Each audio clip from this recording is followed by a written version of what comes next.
High বন্ধুরা, যুথিকা অদ্রিজা ব্লগে তোমাদেরকে অনেক ভালোবাসা। আশা করছি তোমরা নিশ্চয়ই ভালো আছো।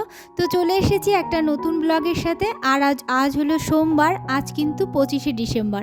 আর এখন বাজছে সকাল 7টা, আর 7টা থেকে আজকের ব্লগটা স্টার্ট করলাম। তো সকালবেলা একেবারে চলে এসেছি উঠোনের সামনে যে ফুল গাছগুলো লাগিয়েছিলাম, বলতে পারো ছোট্ট গার্ডেন। তো ওখানে একটু পরিচর্যা করছি, কারণ ওপর দিক দিয়ে অনেক গাছ আছে, তো গাছের পাতাগুলো এখানে পড়ে নোংরা হয়। আর উঠোনটা যখন ঝাড় দিই তখন এর ভেতরে তো ঝাঁটাটা বোলানো যায় না, কারণ ছোট ছোট অনেক গাছ আছে, আর গাছে কিন্তু ঝাঁটা লাগলে গাছ কিন্তু আর কি মরে যেতেও পারে, আবার দুর্বল হয়ে যেতে পারে। ওই জন্য গাছে কোনো সময় ঝাঁটা না লাগানোই ঠিক। তো ওর জন্য কী করি, যে গার্ডেনের ভেতরে যে পাতাগুলো পড়ে সেগুলো আগে খুঁটে তারপরে উঠোনের দিকে ফেলি, তারপরে উঠোনটা ঝাড় দিই। তো সকাল সকাল তো উঠোন ঝাড় দিচ্ছি, আর শীতের দিন যেহেতু উঠোন ঝাড় দিলে কিন্তু বেশ গাটা গরম হয়, ভালো লাগে। তো অন্য কাজের আরও এনার্জি বাড়ে। তো আমি বেশিরভাগ দিন চেষ্টা করি উঠোনটা ঝাড় দিতে, কিন্তু কোনো দিন, বেশিরভাগ দিনই আর কি লেট হয়ে যায় শীতের দিন। তো দিদিভাই খুব সকালে ওঠে, তো দিদিভাই কিন্তু উঠোনটা ঝাড় দিয়ে ফেলে। আর যেদিন হয়তো সময় পায় না, কিংবা দু একদিন আমি খুব সকালে উঠলে তো আমিই ঝাড় দিই। তো আমার কিন্তু উঠোন ঝাড় দিতে খুব ভালো লাগে। আর সবথেকে বেশি ভালো লাগে কিন্তু আমাদের এই রাস্তাটা ঝাড় দিতে। আর রাস্তাটা ঝাড় দিলে আমাদের বাড়িটা এত সুন্দর পরিষ্কার দেখায়, কি বলবো। আমি যদি বাড়ির ভেতরটা পরিষ্কার রাখি, তবুও কিন্তু রাস্তাটা যদি নোংরা থাকে তাহলে কিন্তু আমাদের বাড়িটা নোংরাই দেখায়। তার জন্য আমি সবসময় রাস্তাটা পরিষ্কার রাখি, যাতে বাড়িটা পরিষ্কার দেখায়। যে কোনো জায়গাতে বাড়ির সামনের রাস্তাটা পরিষ্কার রাখলে কিন্তু বাড়িটাও ভালো লাগে। যাই হোক, কথা বলতে বলতে কিন্তু উঠোনটা ঝাড় দিয়ে ফেলেছি, রাস্তাটাও ঝাড় দেওয়া হয়ে গেছে। এবার বাড়ি গিয়ে অন্য কাজ করব।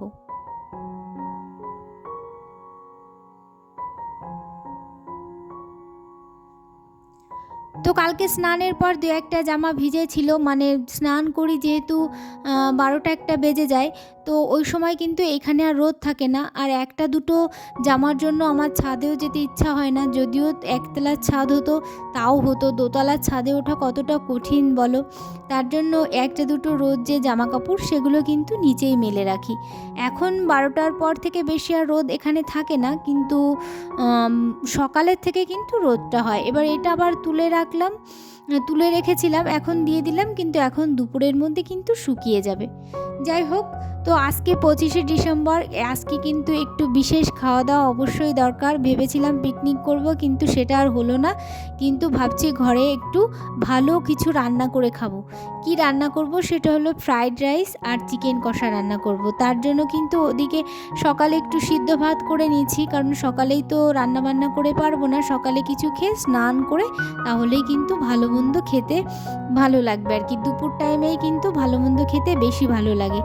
যাই হোক, তো মাংসের সাথে সাথে কিন্তু মাছও নিয়ে এসেছে, কারণ কালকে আবার মাছ রান্না করতে হবে। আর সকাল সকাল বাজারে যেতে লেট হয়ে যায়, সকাল সকাল যেহেতু ঘুম থেকে ওঠা হয় না, তো চা খেয়ে বাজারে যেতে যেতে লেট হয়ে যায়। আর মাছ আনতে আনতে এত লেট হয় যে আমি মাছ কেটে গুছিয়ে রান্না করে, মানে স্কুলের টাইম সরে যায়। কালকে যেহেতু স্কুল আছে, ওর জন্য ভাবলাম আজকেই মাছটা আনো, আমি ধুয়ে টুয়ে ফ্রিজে রেখে দেবো, তারপরে কিন্তু কালকে রান্না করতে সুবিধাই হবে।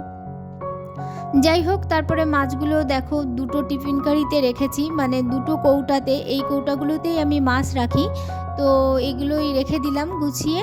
এবার অন্য কাজের তারা। যাই হোক, ওদিকে কিন্তু রান্না বান্না খাওয়া দাওয়া সবই হয়ে গেছে। মানে সকালে যে সিদ্ধ ভাত করেছিলাম, সিম সিদ্ধ আলু সিদ্ধ, সেটা খাওয়া হয়ে গেছে। তারপরে একটু বসেছিলাম। তারপরে 25শে ডিসেম্বর যেহেতু আজকে কেক খেতে হবে, তো এই যে একটা কেক নিয়ে এসছে, তো এখন ভাবছি কেকটা খেয়ে নেবো। যাই হোক, কেকটা ছিল খুবই সুন্দর, আর কেকটা যে পিস পিস করে কেটে নিচ্ছি, তো সবাইকে এবার দিয়ে দেব। আর এই কেকটা এত সুন্দর লেগেছিল, কিন্তু কি বলবো, কেকের না প্রচুর দাম। আমি না কেক বানাতে শিখেছিলাম, তো অনেক দিন হলো বানাচ্ছি না, আর এখন কেকের এত দাম হচ্ছে যে মনে হচ্ছে কেক বানাতেই হবে। কারণ আমি যখন মুর্শিদাবাদে থাকতাম না, তখন কেক বানাতাম, তো প্রেশার কুকারে কেক বানাতাম, ক্রিম কেক না, ক্রিম কেক পারবো না, এমনি আর কি সিম্পল কেকগুলো বানাতাম, কিন্তু খেতে এত সুন্দর হতো, মানে আজকে যে কেকটা খেলাম এই কেকটার মতোই লাগতো। তা ভাবছি এরপরের থেকে আবার কেক বানানো শুরু করব, কারণ এইটুকু কেক 270 টাকা দাম নিয়েছে সাধারণ কেক। তো আমার কিন্তু 100 টাকার মধ্যেই কিন্তু এরকম একটা কেক হয়ে যাবে। তো ওর জন্য ভাবছি যে এবার থেকে বাড়িতেই কেক বানাবো। যাই হোক, সবাইকে কেক দিয়ে, মা বাবাকে দিয়ে, নিজে খেয়ে তারপরে একটু রেস্ট নিয়ে তারপরে স্নান করে এই যে পুজো করে নিচ্ছি। আর রান্নাঘরে কিন্তু সমস্ত মশলা সব কিছু গুছিয়ে রেখেছি, আর এখন পুজো করার পরই কিন্তু রান্নার যজ্ঞ শুরু করব। তো এই যে সমস্ত সবজিগুলো একটু সাদা তেল, একটু ঘি আর সামান্য চিনি দিয়ে একটু ভেজে নিলাম। এবার এগুলো ভাজা হয়ে গেল, আর এরপরে কিন্তু আমি বাদবাকি রান্নাটা করব। এবার মাংসটা রান্না করে নিচ্ছি। এই যে মাংসের মশলাটা কষিয়ে নিয়েছি, আর আলুগুলো আগে থেকেই ভেজে নিয়েছি। এবার মাংসটা সুন্দর কষা কষা করে রান্না করব, বেশ কিছুক্ষণ সময় লাগবে, কারণ আমি কিন্তু এটা একদম কষা কষা করে রান্না করব, কারণ ফ্রাইড রাইসের সাথে কিন্তু চিকেনটা একটু কষা কষা করে খেতেই ভালো লাগে।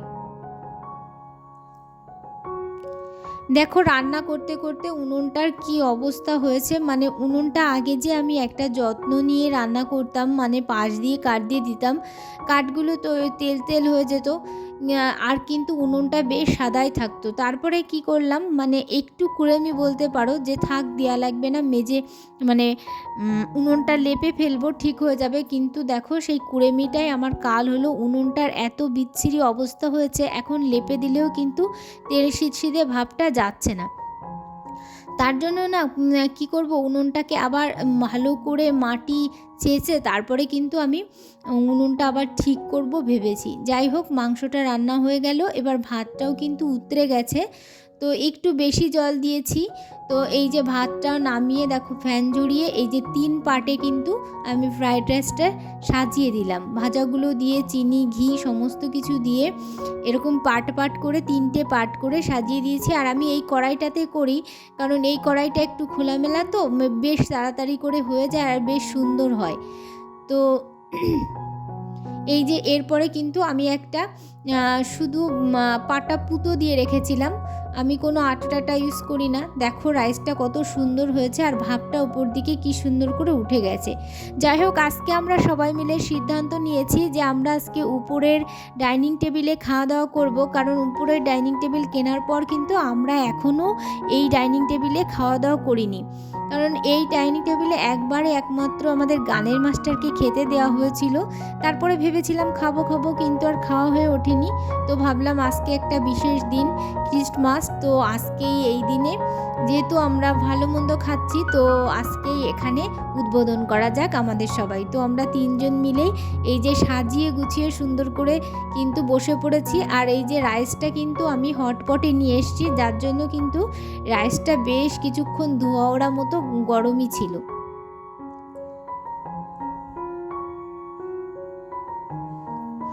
রাইসটা কিন্তু খুবই সুন্দর হয়েছিল খেতে, আর মাংসটাও সুন্দর হয়েছিল। আমার মেয়ে নিজে থেকেই বলছে যে মা খুব সুন্দর হয়েছে, তো বেশ ভালো লাগছে যে ওর মুখে বলেছে যে মা সুন্দর হয়েছে।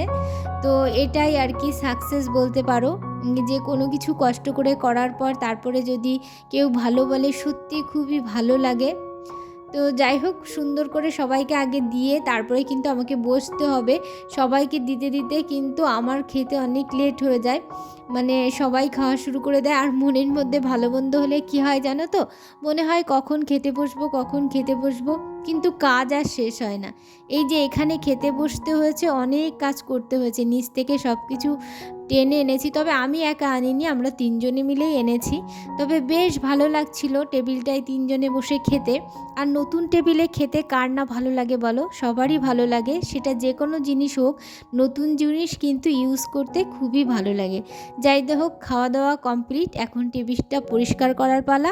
আমি তো কখন ভাবছিলাম টেবিলটা আবার পরিষ্কার করে সুন্দর করে রাখবো, কারণ মনের মধ্যে একটা টেনশন হচ্ছিল নতুন জিনিস যেন নষ্ট না হয়, এরকম একটা আধিক্যতা কিন্তু থাকেই নতুন জিনিসের উপর। যাই হোক, টেবিলটা সুন্দর করে মুছে নিলাম। আবার গোছগাছ করে রেখে দিলাম। আর এই যে যখন শুকিয়ে যাবে তখন ফুলদানিটা ঠিক জায়গা মতো আবার রেখে দেব। তাই যাই হোক, লাস্টে কিছু বাসন ছিল, কিছু বাসন নিচে নিয়ে গেছিলাম, যাই ভাবলাম এখান থেকেই ধুয়ে নিই, এখানে যেহেতু একটা সিঙ্ক আছে, ধুয়ে একবারে নিয়ে যাব।